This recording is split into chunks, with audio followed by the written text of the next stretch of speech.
Hello everyone. Thank you for watching this video. My name is David. I'm a life coach and I try to help people heal from different kinds of trauma, specifically emotional trauma after emotionally traumatic relationships, a lot with narcissists, borderline, sociopath, psychopaths. Today's video, I'm going to try to keep it short too. It's about the myth, the Sirens. So a lot of you saw the title, maybe not know what I was talking about. A lot of you may not be familiar with the myth, the Sirens. It's a old Greek myth. It says here in Wikipedia, the Sirens were dangerous creatures who lured nearby sailors with their enchanting music and singing voices to shipwreck on the rocky coast of their island. It is also said that they can even charm the winds.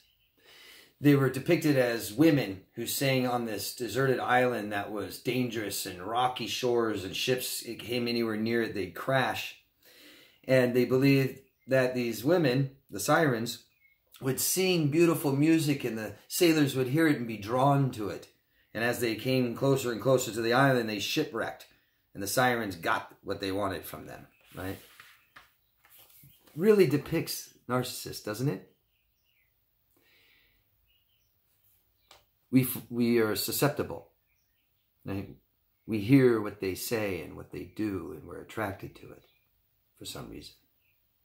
The narcissist has no self, really. Has no sense of self, at least. They've rejected who they are in childhood, and now they have formed this false persona, this false person that they want to be, that everybody thinks they should be. So much shame, so much hate for themselves, they try to ignore it and completely get rid of it, completely reject their self. And so instead they come up with this false self that will attract others so they can get what they need, right? We all have needs, whatever they are. They're different. They're all different for us, but we all have needs and we try to get these needs met, right? And we do this ourselves. We seek relationships with people where we are vulnerable, where we're honest and try to communicate, right? But they won't. They can't be vulnerable and show you who they are. They hate themselves. So they sing songs, right? They become attractive to you. That's why they're so on looks and status. Everything on the surface seems great till you get to know them. Till you get closer and closer and closer to them and wreck and shipwreck, and you're lost and stranded on this narcissistic island with them. They mirror. You've heard the term mirroring, right? Children do this. Children mirror other people and it helps them form their own self, who they are. If you don't form your own self in childhood, adulthood, you may still keep doing this. Narcissists will typically mirror you. You see, people that fall to this, me and other people, you guys that have, you know, if you watch any of my videos, you know that I truly believe this started in childhood. We have emotional needs, and they have to be met as children. They have to. And a big part of this component and the way that parents do it is loving children unconditionally. All children must have unconditional love in their childhood. It doesn't exist in adulthood. It shouldn't. We receive this in childhood so we know what it is, so that we can be able to form who we are.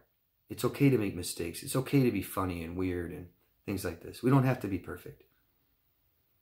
That our parents love us no matter what, anyways. When we don't receive what we need as children, we tend to stray somewhere else and find it.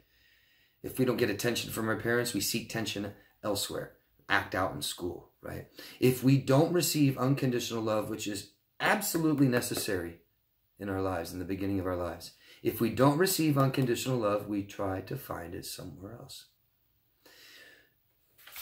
This is a void.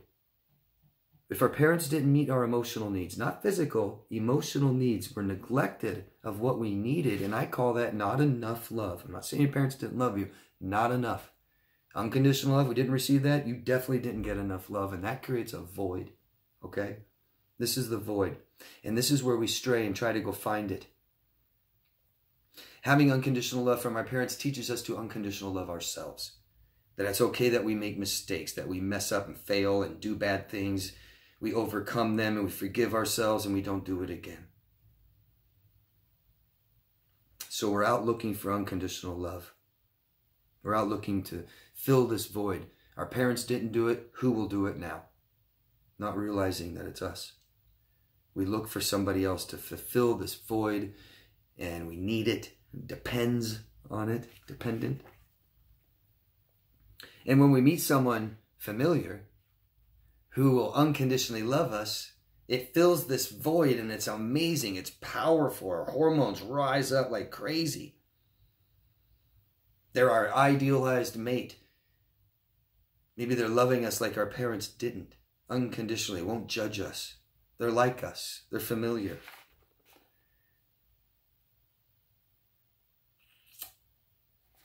But, here's the but.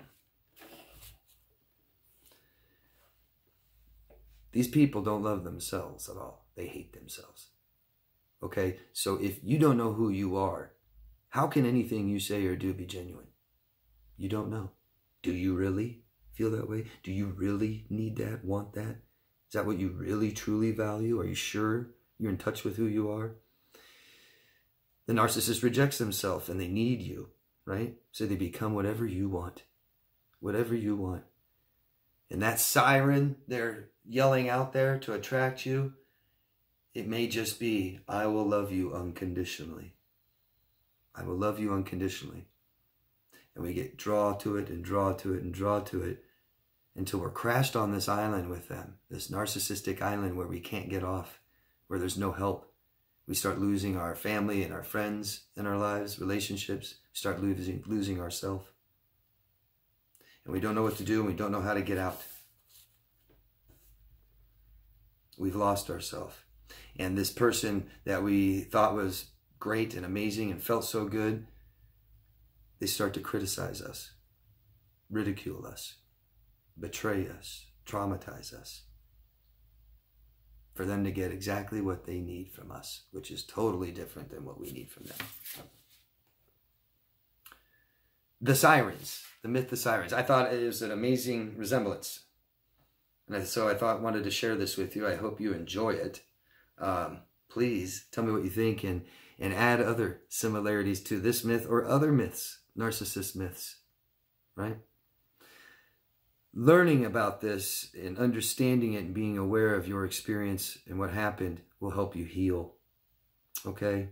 It's not to obsess on the abuser, but to understand them, even with empathy and compassion, understanding who they are, allowing us to heal from this, taking some of the grief and blame and guilt and shame off our shoulders, right? It's not your fault.